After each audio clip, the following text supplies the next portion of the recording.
All right, we are live. Let me make sure my mic is on working. All right, cool. I think we're good. So, what's up, everybody? It's your boy Avery, co-host of the Savory Show. I am waiting for my boy Sterling to get on, so he should be on in a minute. My boy Perry's about to get on, talk about these Bengals and Ravens real quick as well. But thank everyone who's listening live or watching the recording on YouTube or Facebook. We appreciate it. It's another live episode of the Savory Show.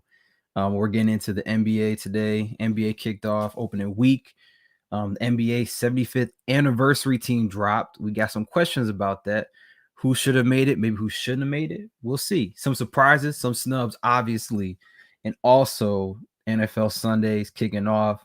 Obviously, right now, if you're watching live, it's about to start like in a few minutes. So we're gonna get some of these previews of these games. There's really only about I would say 3 games right now that are highlighted for the week.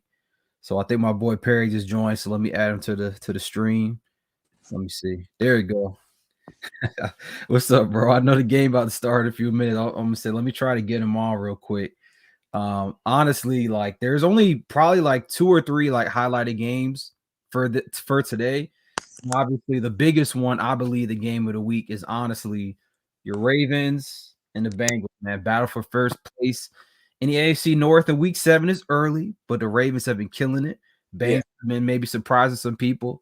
So I know you're about to tune into the game, but real quick, bro, I just wanted to get maybe a quick prediction from you, man. How do you feel about your Ravens going into this game?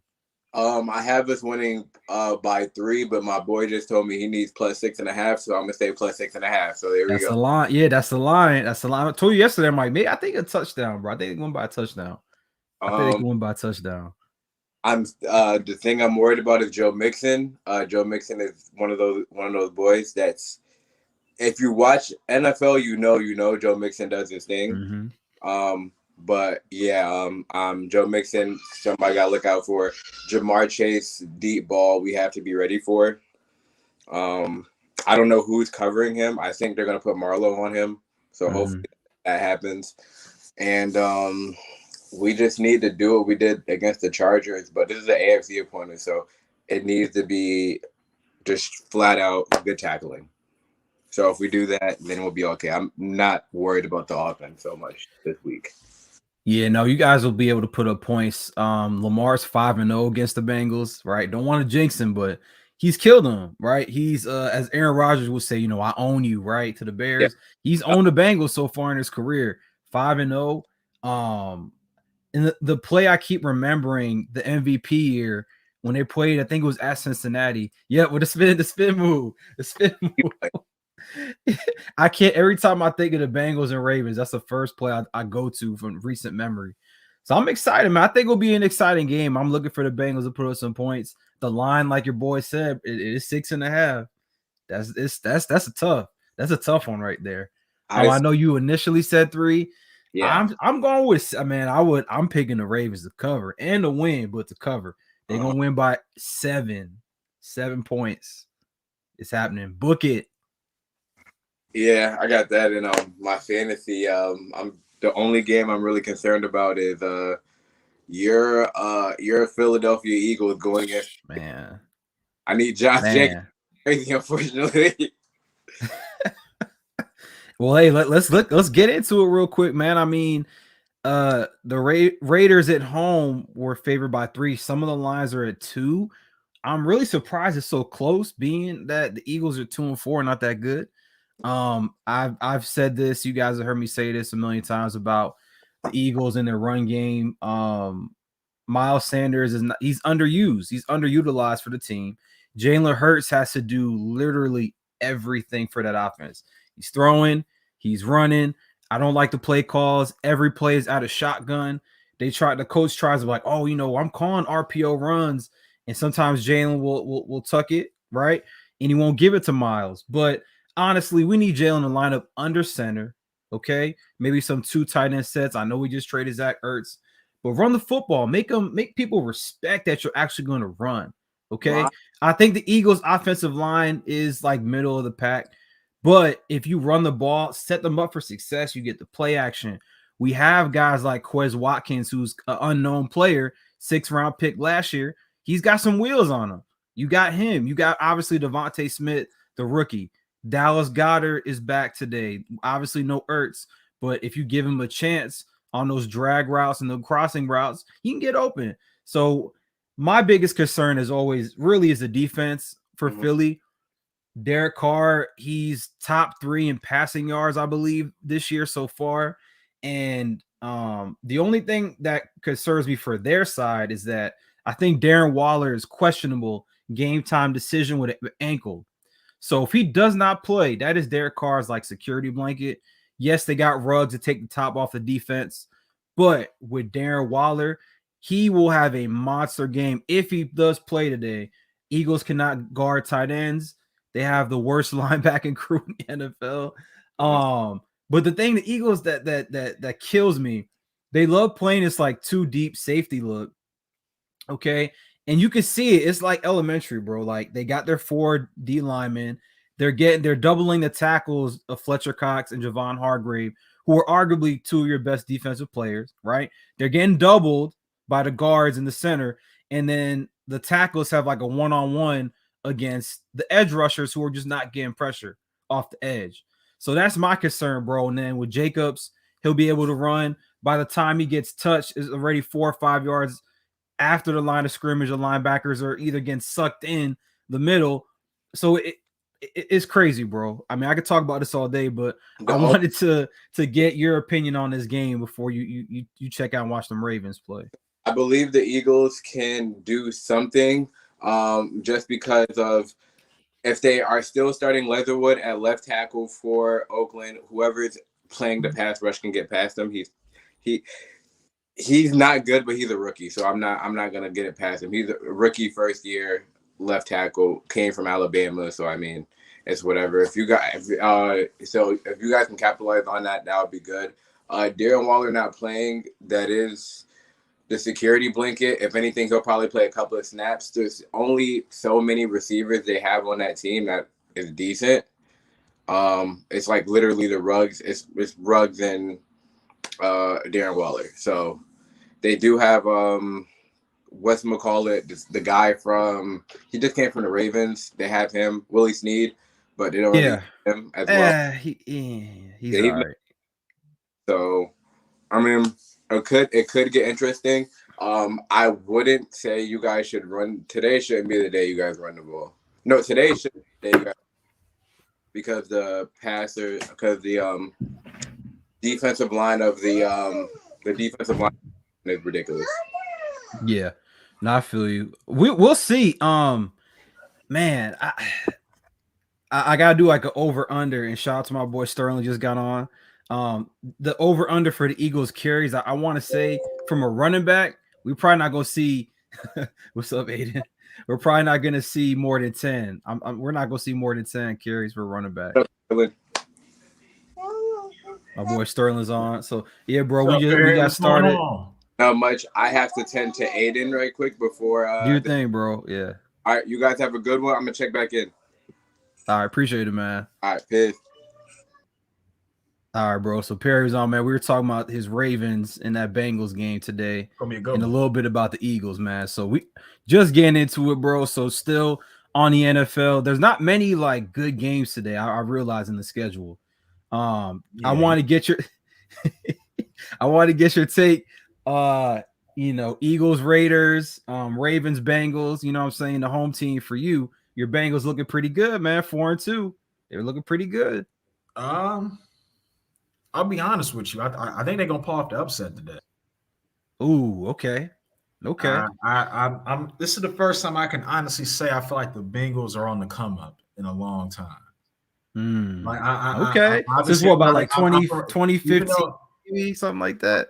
I'm going past that, bro. I'm going back to the Super Bowl days.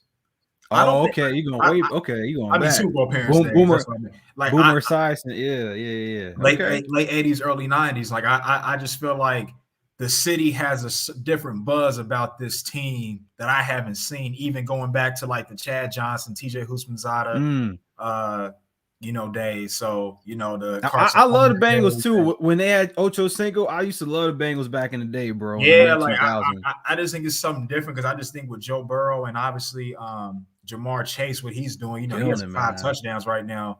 Currently in the season, like the guy can ball. You know, at first Yeah. everybody tried to make fun of him when the season started when he kind of made some Yeah. comments about the football and things like that. But I just think that this team can be very good.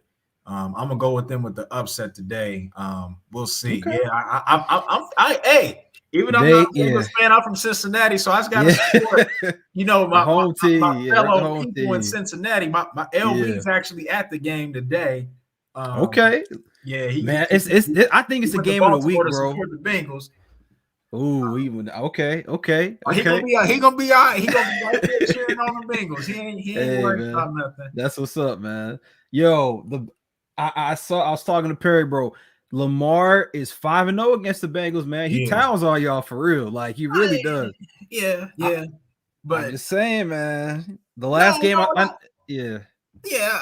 know, but I just kind of just have a feeling that today could be a good day for the Bengals. I just have that. It could be. I'll tell you this: it's going to be a very competitive game. The line has it at 6.5, which I think is kind of a little bit too much. But I'm picking the Ravens to win by 7. They're going to cover and they're going to win. I think by a touchdown. But it's going to be back and forth. They're going to go at it.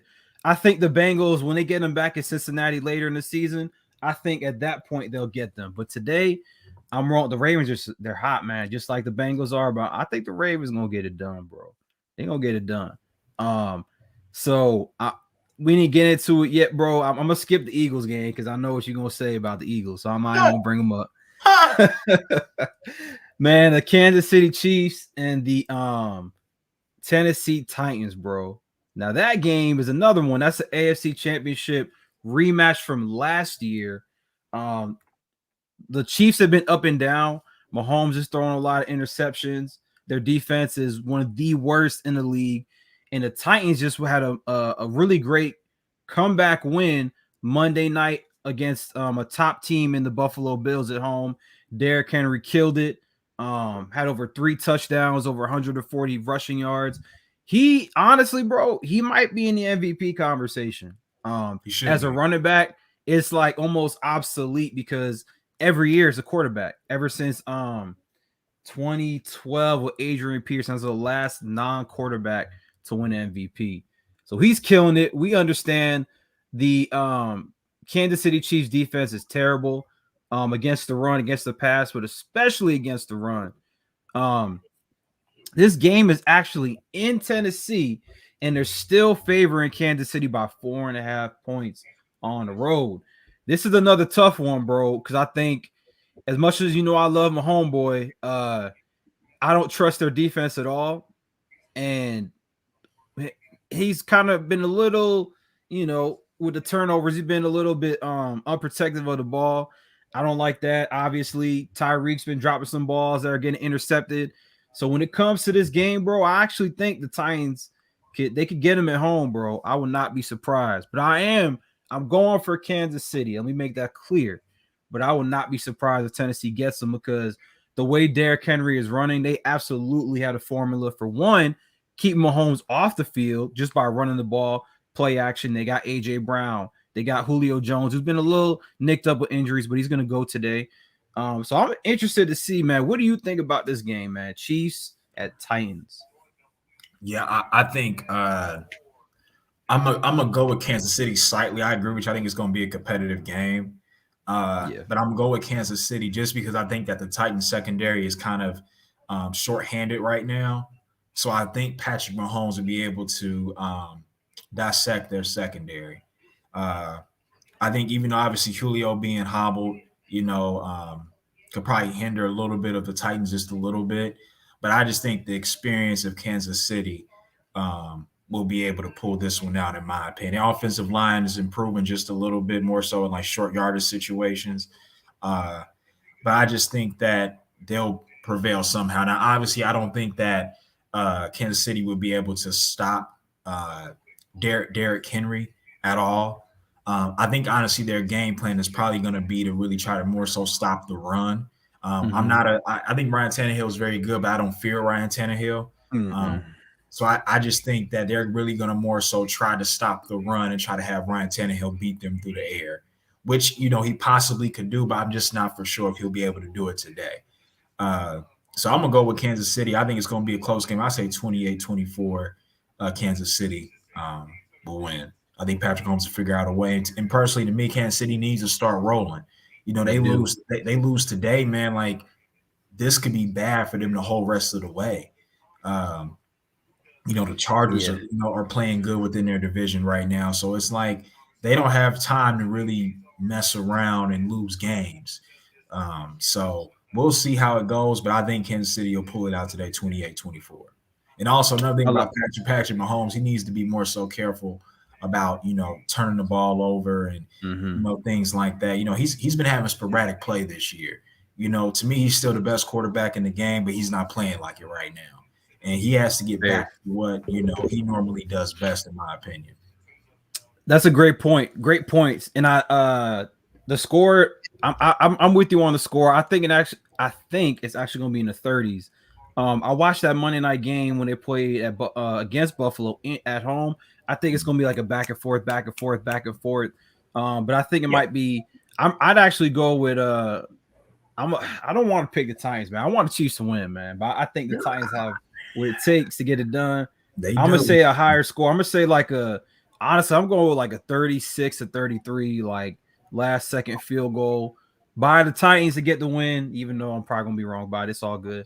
But one thing that you mentioned too that I thought was him turning the ball over a lot. And like I've seen a lot of people, for whatever reason on social media, people are like, oh, is Mahomes still like a top 3 quarterback in the league? And I'm like, now, if you're just going off of this year's play, you could argue it, but I still believe he's a top quarterback. I think he's the top quarterback. The only person you could really say, if you really want to argue, is Brady. Like, you could definitely put Brady at 1, I guess. He just keeps getting better, bro, proving all the haters wrong, including myself. I have to put that out there. But so besides that, he's still a top quarterback. I think he's going to listen, man, he can't be perfect, but so many interceptions he's been making, they've been kind of just like self-inflicted wounds, bro. Like, if he's about to take a sack, he's just tossing the ball in the air. It's not like he's reading the defense and making bad. He's just, some of these interceptions have been just awful. I've seen too many times with Tyreek, I've seen 2 on the count right through his hands, interception. So yes, that still counts against Mahomes, but I don't think it's just because he can't read defenses anymore. He's just making some bad plays, trying to make the Superman play that's just not working. But after that, bro, man, Eagles, Raiders, Eagles, let's pray for the Eagles, bro. You know what I'm saying? Your second favorite team in NFC East, the Eagles, after your Cowboys, man. And okay, you know what? One last thing I did want to talk about NFL related. So let's go with your boy Dak, because you had brought to my attention last week that he had like that walk-off touchdown. He had hurt his calf, I believe. What's going on with that? He's playing. You're the inside reporter for Dallas. I know. All right. This is real. I'm about to stop. Shut this down, because you are out here trying to start stuff like these media members. Okay, let's go back. I didn't know he was hurt until you told me last week. Stop it. You sound like the rest of these media members. You sound like Skip Bayless. You sound like who else was talking about it? They were talking about on Speak for Yourself, Marcellus Wiley and Acho. They were all talking about it. Yeah. But Dak told you guys, what did he say? He said, you guys are going to discuss within the media, but I can play. And news came out today that Dak Prescott will be starting Week 8, okay, against the Minnesota Vikings. That is the news right now. They said Dak Prescott is doing good with the calf injury. He's getting necessary treatment, and that's all I have to say. Because you guys want to put out there this narrative that, oh my God, Dak's it's hold on. It's the same thing you guys did with the shoulder injury, is it not? Everybody was saying, oh, the shoulder injury is a huge deal. You don't know the man's body. Everybody making assumptions about his calf now. And don't get me wrong, it is very serious because calf can lead to Achilles injuries, things like that. I get it. But they said he's good to go. He said he was good to go. He said he was going to be fine right after the game. Look. Okay. If he's out, he's starting Week 8. That's all we know as of now. He's not practicing tomorrow. He's going to practice on Wednesday. That's what's been reported. I'm just hey. I think the bye came definitely at a great point. Absolutely. I mean, even if you played today, he still would have played. I believe he would, even if he was a little. Now I'll be honest with you, I wouldn't have wanted him to play today if it was back to back like that. I would have told him to sit today and come back. The way Dak is, as you know, he probably would have still been like, "Man, I'm good. Let me get in there." But, yeah, I'm not even joking about it. Yeah, it'll be quick. Yeah, I mean, look, it's serious because one, the Cowboys are rolling right now, 5-1. You won 5 straight. I honestly didn't know he hurt his calf until you told me last week after the game. I'm like, really? And I look back at the play and I'm like, oh, okay, I see it. So y'all rolling, man. I mean, you played, what is it, at Minnesota? You know, that's not, to me, for y'all, I don't think that's really a tough game for y'all. Yes, it's on the road. It's in another dome stadium. I think y'all will be able to handle yourselves against them as well. But okay, man, look, that's really it for NFL, because I know we got a lot of NBA to get into. The NBA is back. Okay, we got to put that out there. It was an exciting opening week. Saw some pretty good games, you know, Bucks in the Nets. The Bucks got their championship rings en route of beating down the Nets. Then that same night, Lakers, you know, the new look Lakers opened up against Golden State. And Golden State got him, man. We saw Russell Westbrook. We saw Melo for the first time in the Laker uniform in the regular season. Westbrook did not look good, bro, in game 1, nor did he look good in game 2 when they played against the Suns. So starting with the NBA, bro, I'm a kick it to you and kind of let you lead this one, bro. But from the first week of games that we've seen, what are some of like the highlights or lowlights from what you've seen so far? All right, so I'm actually going to start with Golden State first, as far as a highlight. And the reason I'm starting there is because I'm gonna start with the game that took place on Tuesday, Lakers versus Golden State. Steph Curry didn't play his best game, but he had a triple-double with 21 points, 10 rebounds, and 10 assists. But the person to me that's going to be a breakout player for them is Jordan Poole. I really believe that this guy is really going to be a very good young player for them. He had 20 points in that Lakers win. That was 121-114 Golden State. And I think they have a pretty good bench as well.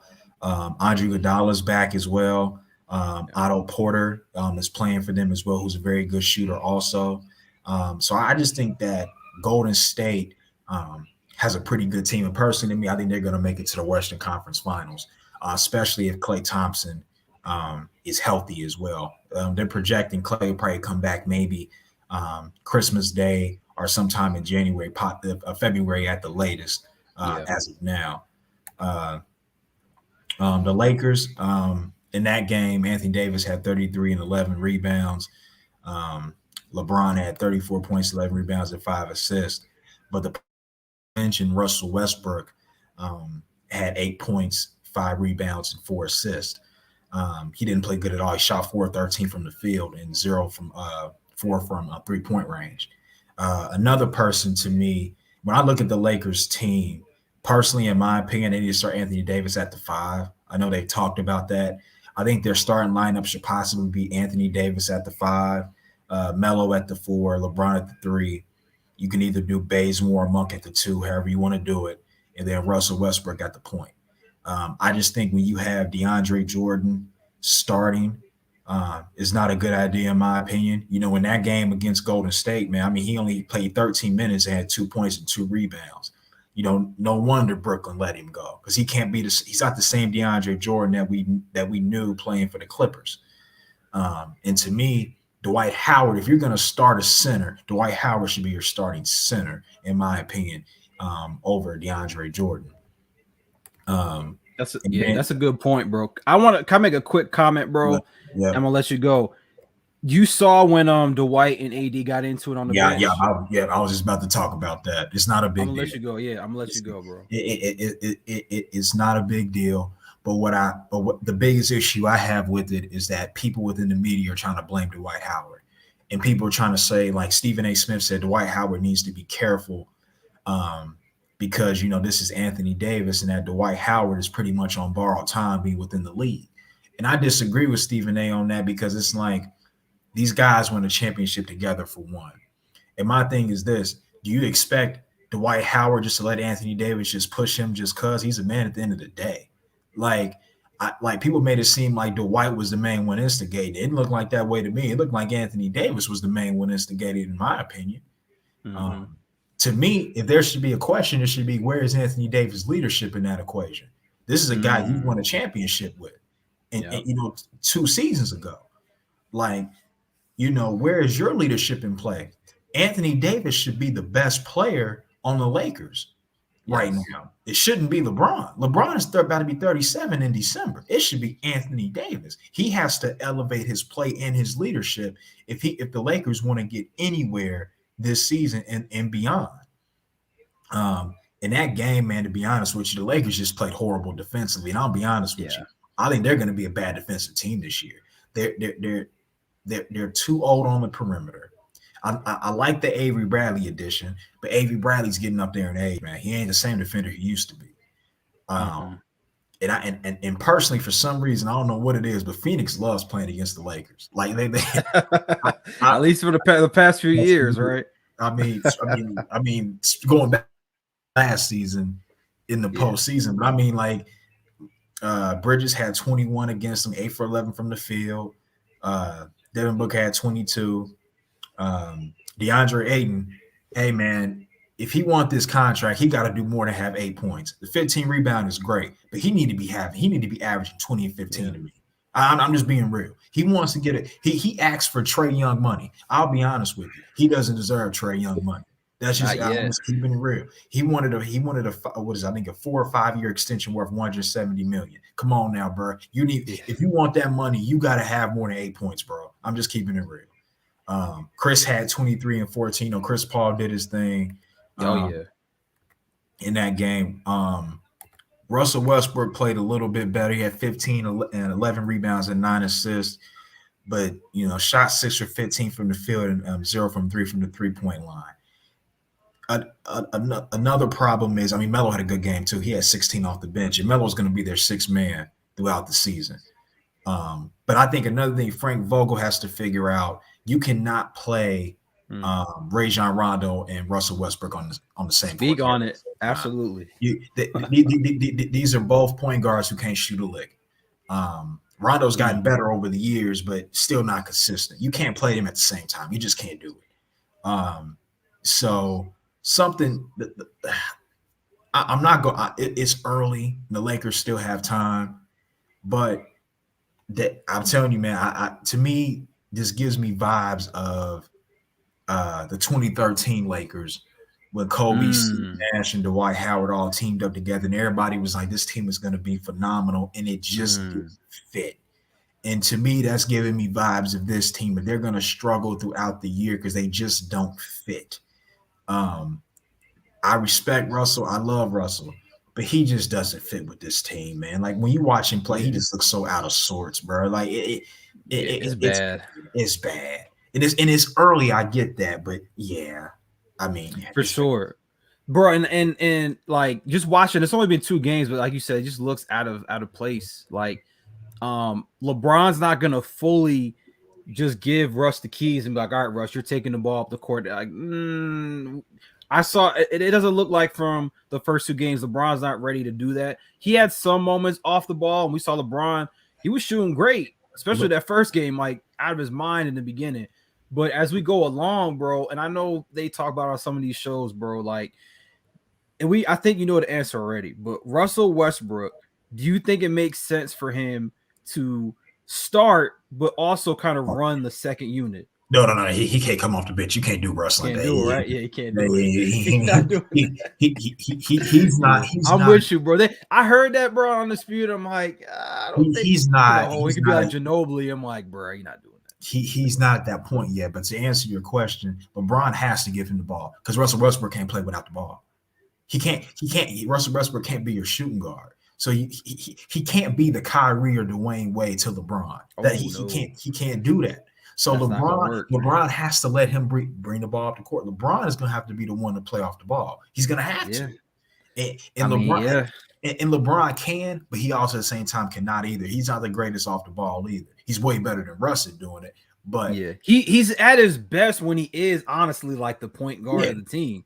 like calling the plays, making the right passes at the right moments, taking the right shots at the right moment. So, like you said, having Russ run the offense and then like it's you're right. But at the same time, and they keep talking about this, bro. Like, question is, can Russ run the offense? Is the question too. That's true. That's not just go just like straight attack the rim all the time. Can't do that. Can't do that. And that poses the question, right? They had a chance for that anyway. Exactly. And that poses the question, like they had an opportunity to trade for Buddy Hield, right? Remember the offseason? I would have done that. LeBron personally and AD said that we want to get Russ. That was known now that they decided that we want to bring Russ in. So I think it's on LeBron, not maybe as much AD, but definitely on LeBron to like figure out the best way to utilize Russ. And they have so many different like role players on the bench. I'm not sure the perfect lineup, bro. I really don't. But I do agree with you as well that you don't want DeAndre Jordan starting, bro. Honestly, he honestly shouldn't be getting that many minutes, maybe 10, 15 a game.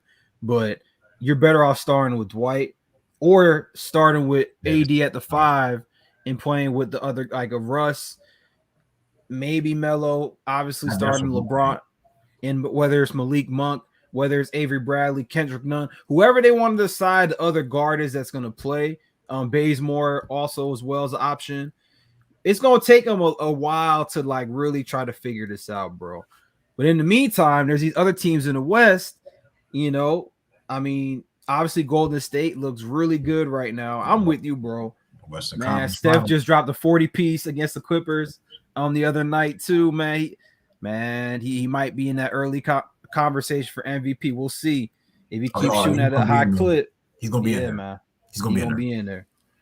So, man, I want to do a quick transition, but stay on the NBA, bro. And obviously, everybody's been talking about this, man, almost every day.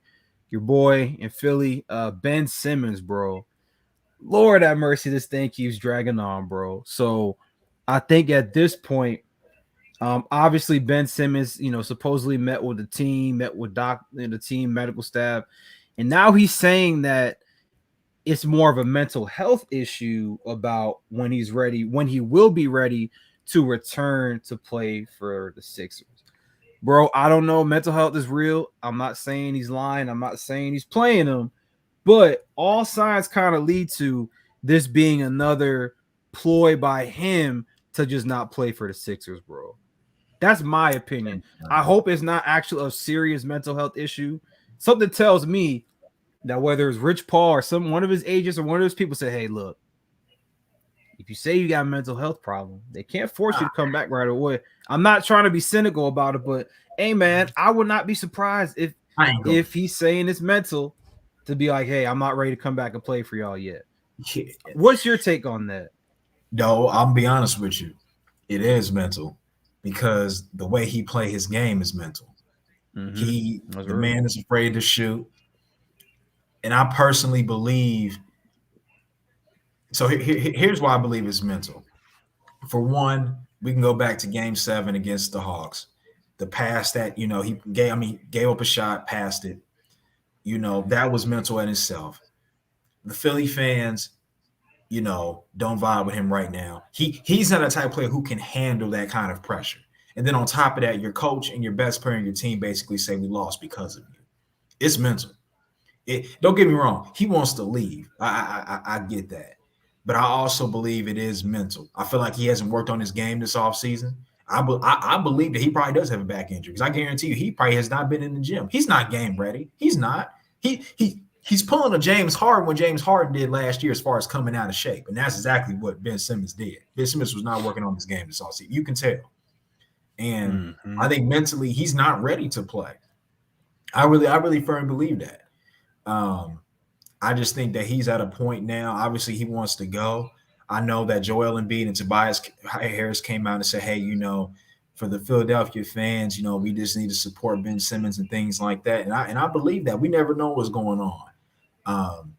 But I will say this about Ben Simmons, and God rest his soul.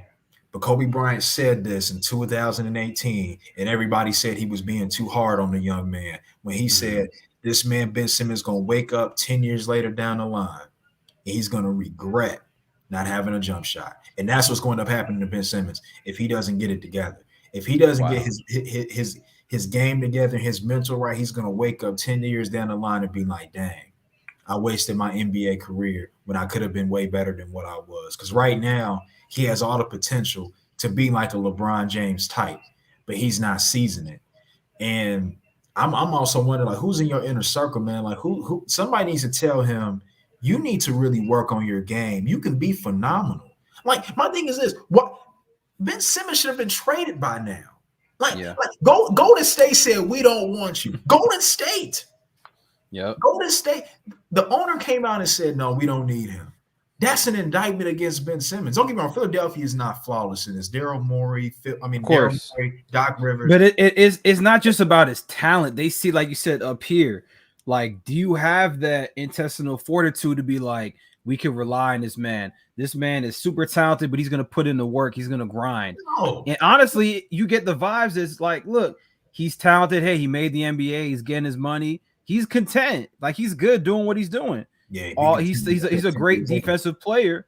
He's a great defensive player. All NBA defense is like, wow, I'm doing all this great stuff, and I'm not even shooting the ball. I'm making all-star games. I'm doing all this. And like you said, he's not shooting. Nobody wants him. Golden State did. The Pacers want him, but they can't pull off a trade.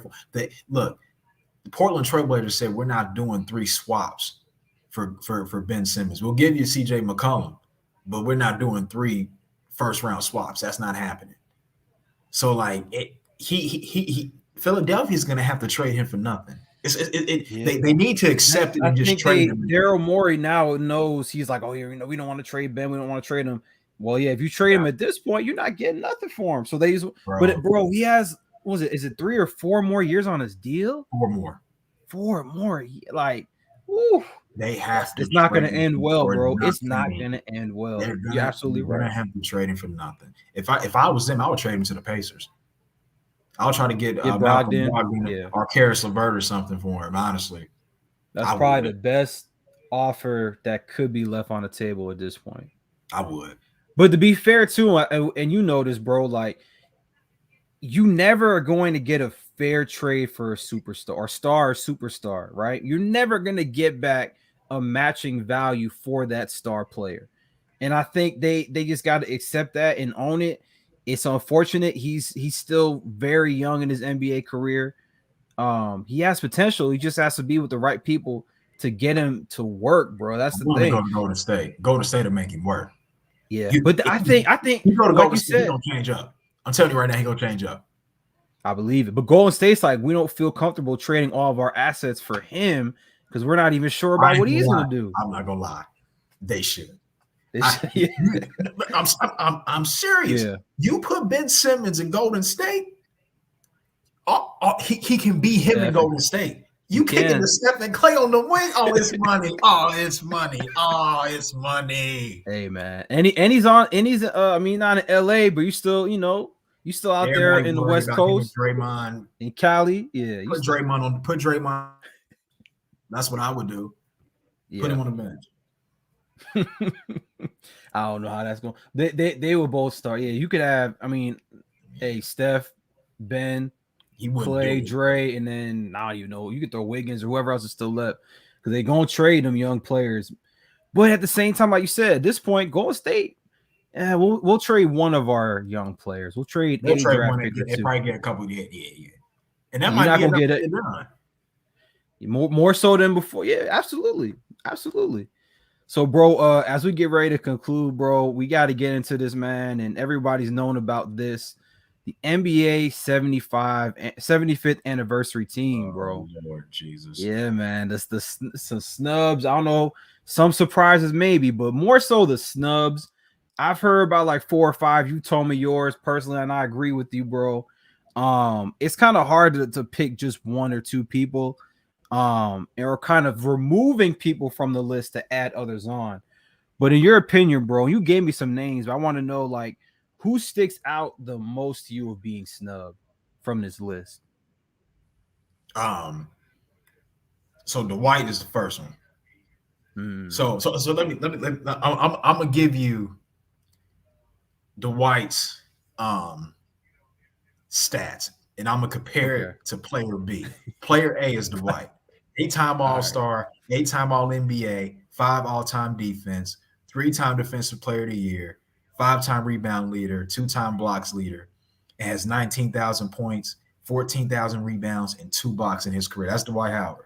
Player B is 8 All-Star appearances, 4-time All-NBA, 4-time All-Defense, 3-time block leader, and he currently has 13,000 points, 6,000 rebounds, and 1,000 blocks. And he made the top 75. Do you know who that player is? This man made it. Anthony Davis. Mm-hmm. But Dwight has way better numbers than Anthony Davis. And I get it. Anthony Davis probably, I'll put it this way. Can we really say Anthony Davis right now has had a better career than Dwight Howard? Can you really say that? Dwight Howard, not definitively. He took the Orlando Magic to the finals. Anthony Davis could barely sniff out of the out of the first round. By himself, he was the best player on the team. He only went to the second round twice. As the man.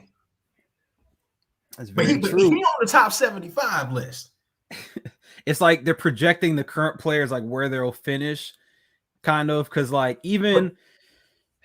That's fine because they did it. They did it with Shaq when he made the top 50. But Shaq was different, though. Shaq was different. He was different when he made the top 50. Mm-hmm. Like that was a different species. That's not the same. It's not the same. Like AD is a generational talent, absolutely, from his skill set, his height, everything. But Shaq, like you said, the most dominant. It's another level above AD for sure. How do you feel about Damian Lillard getting on the list, bro? Some people have issue with Dame getting on the list. I love Dame, but I don't think Dame has done enough to be a top 75 yet. He's only been to the conference finals once? Yeah. They got smoked in the conference finals too. Yeah, they got swept. And I love Dame. But it's like when you compare his resumes to a Klay Thompson or to a Kyrie Irving, can you really definitively say he deserves to be there ahead of them? I'm not going Definitely that far. Klay Thompson, he's never won an MVP, hasn't been in the final, like you said. He hasn't been a scoring champion. Yes, he got some all-star appearances, and a lot of people love him now. But like you said, bro, like if we're talking about body of work, you can't tell me that Dwight Howard doesn't deserve to be on. Bro, like Klay Thompson. People think about the last few 3, 4, 5 years of Dwight, but you're not understanding in his prime. Come on, man, you can't do that. Like Klay, I'm gonna take Klay Thompson, 5-time All-Star, 3-time NBA champ, universally known for most people the second greatest shooter to ever play the game. It's real. That means not Dame, because everyone's like, oh, Dame and Steph. I'm like, okay, yeah, Dame is a better, I guess, individual player than Klay is. Probably you could say that. He's a better defender. No, not at all. Not at all. Klay Thompson is a very good perimeter defender. He will guard your best shooting guard out there. Like, so absolutely will. I'm just saying. And the chips too gotta mean something, right? You gotta chip, yes, he's not the best player on his team, but when you come to them chips, man, he was at least for that first one, I would argue he was probably the second best player on the team for sure. I don't think without question. I think Kyrie should have been on there. 3 all-time, 3 all NBA teams, 7-time All-Star, one of the best ball handlers, not to me, the best ball handler in NBA history. I get it. A lot of people probably want to put Kyrie on there just because of just because it's Kyrie. Just I have an issue when I hear Shannon Sharpe go on national television and say, "Oh, Kyrie should be top 75 because he hit a shot to win the finals." Well, Shannon, I have a question for you.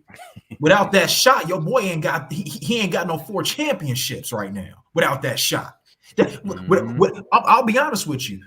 If Kyrie doesn't make that shot, Kevin Durant doesn't go to Golden State. That's also true. Kyrie's shot changed the course of history, man. It changed LeBron's. It changed the city of Cleveland. It changed the NBA outlook where Kevin Durant goes to Golden State.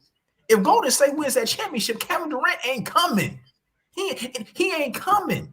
And on top of that, if Kyrie doesn't make that shot, it's no guarantee LeBron James gets a championship in Cleveland. You know why? Because Kyrie would have asked for a trade right after that finals loss.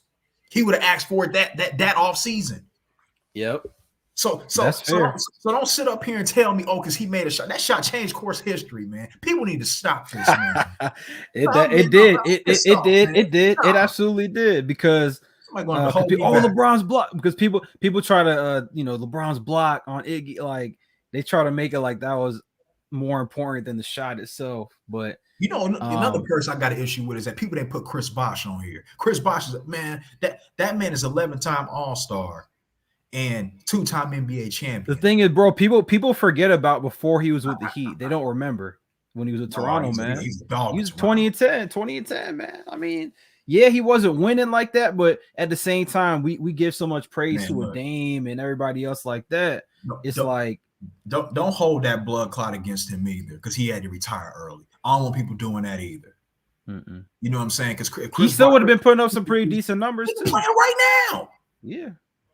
Come on, he could have been. And the way he is, he might have been a part of another championship. You never know. He could have been another big piece for whether he stayed in Miami, because he's getting his money. But he probably would have stayed in Miami to get his money. But you never know how that would have looked if he decided to. Any one of these like perennial playoff teams would have been vying for Chris Bosh to be on their squad. Whoever it might have been in the past few years, I could guarantee you that. Yeah, this list is crazy, bro. Like, mixing in the older players, you know what I'm saying, of the 70s, 80s, and obviously like the late 2000s. It's tough. It's tough, bro. Like, it'll be interesting to see throughout the years. Like, I'm looking at the list, man. Like, Bill Walton, get him off. I'm sorry. Look, people use his UCLA days to keep him afloat. This is the NBA. It's not just the National Basketball. Yeah, not just the Basketball Hall of Fame list. This is the NBA specifically. NBA. They hold that to him and they use him as that. Like, he won a championship with Portland Trailblazers in the early 70s. But after that, what did he do? He was injured every year. Broken knee, broken feet, broken back. He had every injury you could think of known to man. Mm-hmm. And you put him on the top 75. When I'm gonna tell you right now, I'm taking Dwight over him. I'm taking Klay Thompson over him. I'm taking Kyrie. I'm taking Tracy McGrady. I'm taking Vince Carter over him. Are you kidding me? Are you kidding me? But stop this nonsense, bro. People need to stop. Come on, man. Like, look at the names, man. Paul Arizin. I'm apologize, I'm pronouncing his name wrong, but no disrespect. Nobody knows that man. Yeah. At all. I'm trying to look who else. Billy Cunningham is not better than those players I just mentioned. Just keeping it real. It's crazy too, because a lot of the players who played way back, obviously, like, we don't have recollection of like what they've done besides just them telling us. Like, what's his name? Yeah, like the Paul Arizin, excuse me. Like the guy, his numbers, he was 22.8 points per game, 8.6 rebounds per game, and 2.3 assists in 10 seasons with the Philadelphia Warriors in the 50s and 60s. So it's like, that's right. He was a 10-time All-Star. This is going way back. Champion, NBA champion, 1956. It's hard when you go all the way back and then bring it to now, bro. Bill Sharman averaged 17 a game. Yeah. Ray Allen's on the list too. Hey, hold on now. Ray deserves to be on the list now. No. I'm not saying he doesn't. I'm saying when you could. No. I'm saying like because I'm not trying to hate. I love Ray Allen, bro. You remember, man, the Heat, man, the shot that he hit. But I'm saying like when you have a player like a Ray Allen too, if we're talking about just like career numbers and things, like obviously that's where like a guy like a Dwight, you kind of vouch for him more. If Ray Allen's on, I'm not saying like, but Ray Allen averaging 18 a game for his career. Dwight, I feel like should definitely be on there as well. Honestly, like you could argue that Dwight's prime was better than Ray Allen's. Maybe you could argue that. So it's like, argument. Heck yeah, it was.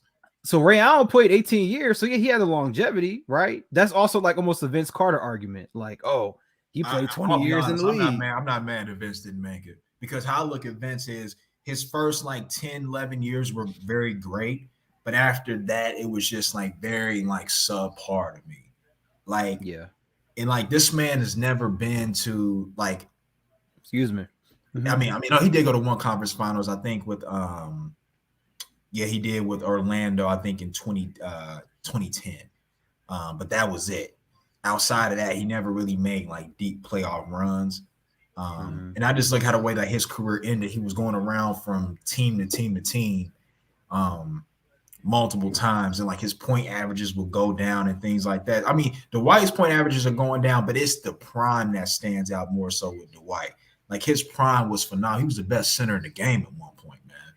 Like he held that down for a long time. I mean, pretty much from like you can say from about 2013, he was the best center in the game, like without question. And then another person, Dave, apologize if I pronounced his name wrong. Dave DeBusschere, I think is how you pronounce it. He averaged 16 and 11, but it's like, I mean, he played for the Knicks and the Pistons, but it's like, all right. Yeah, bro, you go down the list. I'm looking with you, bro. It's hard to really take some off and put others on, but who made the list though? I'm just curious. And then, like, was this a combination of these writers and like media people? Because I want to know who made this list. I need to know. They added too many old players, in my opinion. Like you said, pretty much like 50s. To me, that means like a lot 70s. Of people that, a lot of people that had control over the list were probably, guys in their 60s, 70s, people who've seen it all. They seen from back then and now. So, with respect to them, but everybody has their opinion, bro. I mean, I think the list, all in all, it's solid, but there's definitely some egregious errors on it, like you said. I think Dwight, like you said, is probably the strongest one. If we're talking about people who've had a full career, obviously the guys like a Kyrie, you would assume that they will make it the top 75 list when it's all said and done, right? They should. I personally think he's a top 75 player, personally. But yeah, man. I mean, man, it's I know we're a little bit over an hour now, bro. So, did you have any parting topics you wanted to dive into real quick? I know we did NFL preview, NBA, Ben Simmons, 75 team. Yeah, I just wanted to just real quickly talk about this Kyrie Irving situation. Oh man, yep. So he has a possibility of getting fined $15 million for this year, which would be $382,000 for each home game he does not play. Look, man, I love Kyrie. Everybody knows this. I'm a big fan, but this needs to stop. This situation, Charles Barkley did say it best. And get it. If you don't want to get vaccinated, okay, that's fine. No, you can't force somebody to do something. But like Charles Barkley said the other day, you just don't get vaccinated for yourself. You get vaccinated for others around you. And let's just say hypothetically, Kyrie came back to Brooklyn Nets, caught COVID, and affected the team. Yeah. He don't want a Rudy Gobert situation. He don't want that. And his will be way worse than Rudy Gobert because Kyrie's not vaccinated right now. So they got a microscope on him, bro. Anything he does, if he comes back, anything, bro. My thing is in this current moment in time, and I get what he is saying as far as like, okay, I want to support those who losing their jobs being unvaccinated. I get his heart's in the right place, but you're gonna be one of them people who might lose their jobs. In reality, in the scheme of things, Brooklyn Nets, they're not discussing contract extensions with him anymore. They're saying we're done with that. Kyrie Irving has one more year left on his deal. And he better hope he doesn't get traded or anything like that, because he's tripping right now. And I thought his relationship with Kevin Durant will make him want to be like, all right, I'm gonna do this for you, KD. I'm gonna make it happen. And he needs to. This ought to be the third game of the year, and he's not there. You saw it on opening night how they looked out of sorts. They looked out of sorts even in the Philadelphia game. KD had to prepare them to win. So they missing Kyrie right now. As it stands right now, Brooklyn will not win a championship without Kyrie Irving. He shows how valuable he is to that team.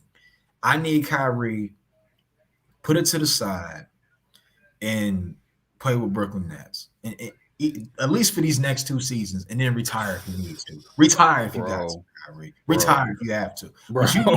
But you need to come back. I'm telling you, I put it this way. When that first check don't come, when he lose that $382,000, he gonna start thinking different. Money gonna. I'm telling you. Well, I have a response to what you're saying. All right. He think he gonna change. He think he gonna change the NBA. That's what he thinking. I know what he thinking. He think he gonna change the world more so than the NBA. But that too. He has the power to. I'm just more talking about the NBA. Yeah, for sure. For sure. He thinks he can change that situation. He's not going. Bro, he's not the only person, honestly, no disrespect to Kyrie, it would have to literally be like LeBron and KD and like those Giannis and everyone was like, oh, I'm not like, but because it's and people already have things against Kyrie, he ain't gonna affect it, bro. No, I know he's bro. Honestly, like his stance, bro. Like honestly, because KD, they had them talks already. Like, bro, like KD mentioned like right before the season started. I'm paraphrasing.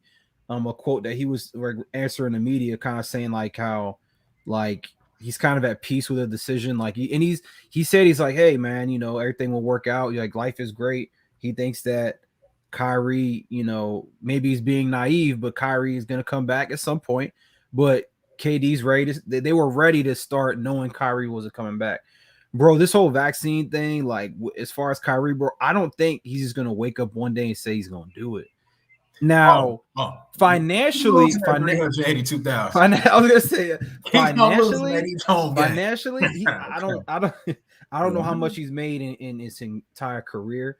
He probably feels comfortable where he's at. It don't matter, bro. I don't know. It don't matter. So I don't think, I don't think it's a money thing. Yeah. But he knows that's coming though by not doing this. And but when it hits, it's gonna hit different. Is what I'm saying. You don't realize it until it hits. You check that Friday. It's like wait a minute. Where is it short? The paycheck a little bit short now. I didn't get the full. Yeah. Now in Kyrie's defense, like, but if he does decide to play, right? Because I know he's very charitable and he'll give money back to the people. But at the same time, like. Getting those game checks and things like getting paid, you can still use that money to dish out.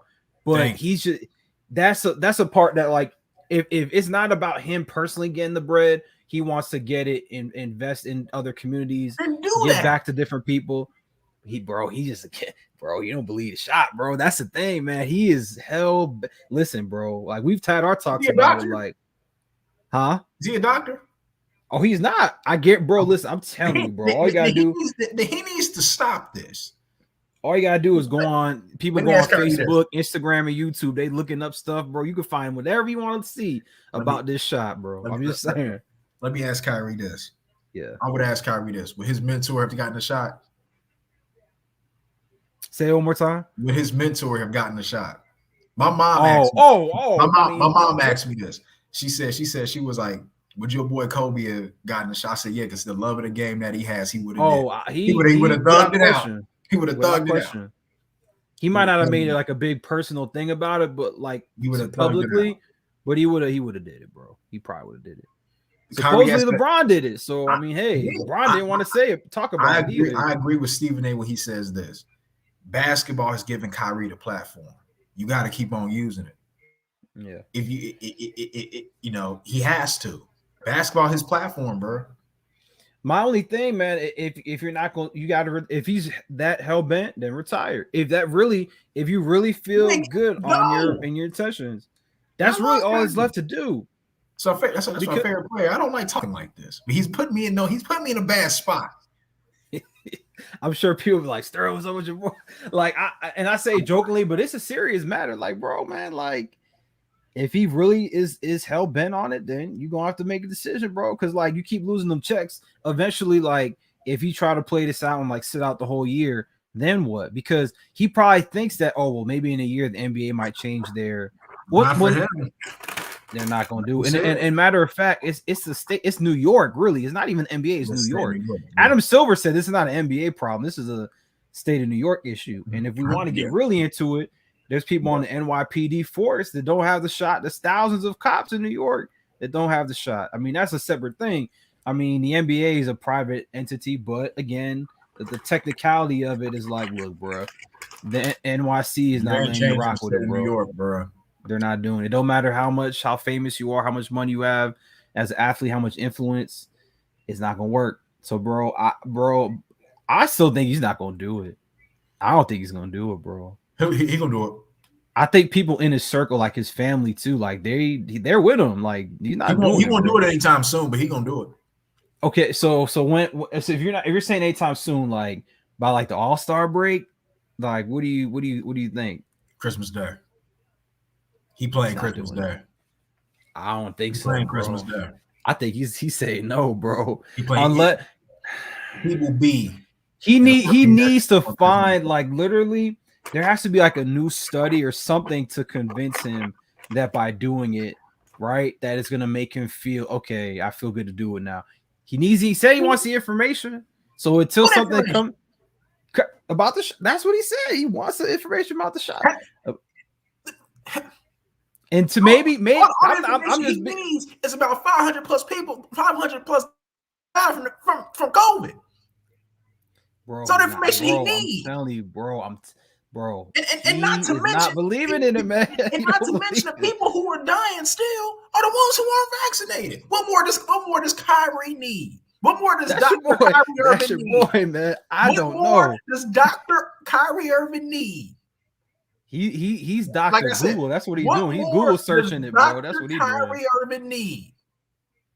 Hey, bro, he going on that Google. He's a Google doctor. He's typing in the Google. What more does Dr. Kyrie Irving need?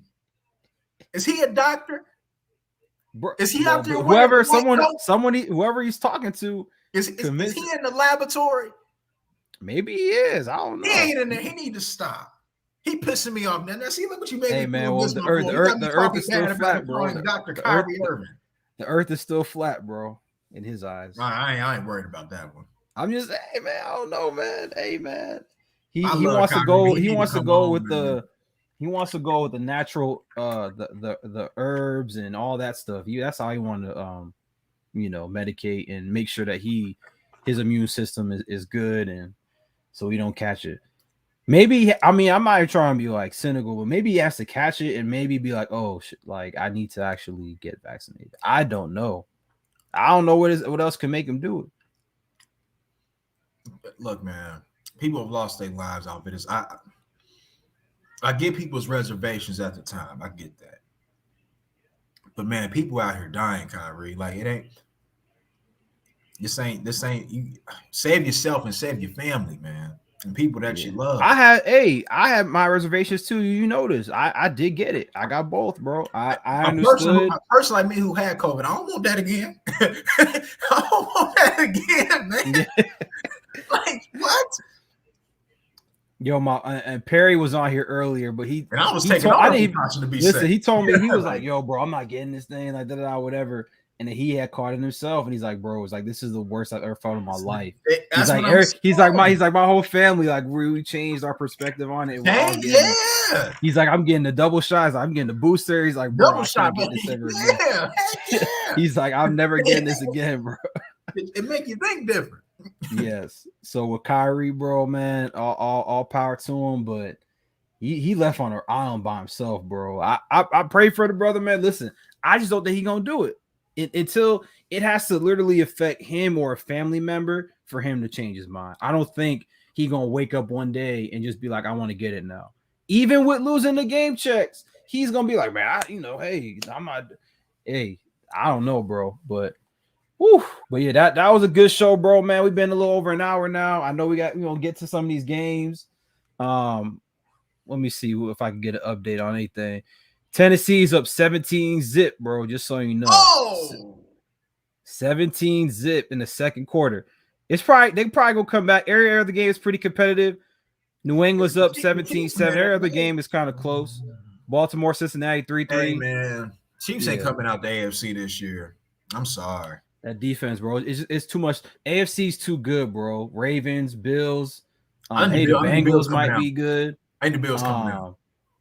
The I ain't Titans, gonna even. lie. I mean, hey, they I ain't gonna looking lie. good too. I ain't gonna lie, bro. I want to see a Diggs versus Diggs Super Bowl. I'm going down to the spear. Well, Yeah. you, the Bills are good for it. I can't speak on the other side. I don't know about that. Ain't no way. I'm not. Look, I told you, I don't think Dallas will make it to the Super Bowl. Honestly, I don't think Dallas is. I'm still have reservations. They gonna make it to the postseason.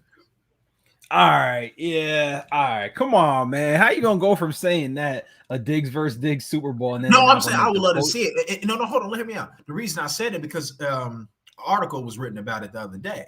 Yeah, and they were talking about it, and both the Dig brothers came out. Well, for sure. Stefan came out and said he was like, "I'm the only person who really knows what my brother can really do. Like, I can challenge, say, I'm a big brother. I can, I know his weaknesses.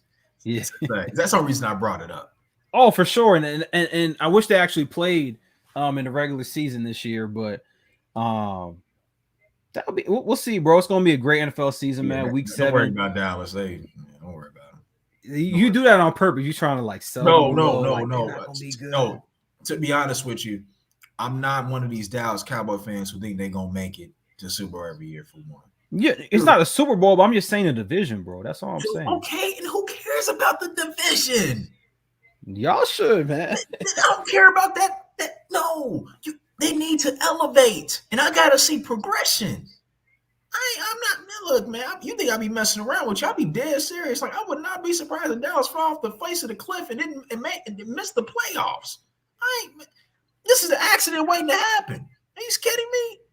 It is, but not for the regular season, y'all. I could be real with you. Messing up clock management.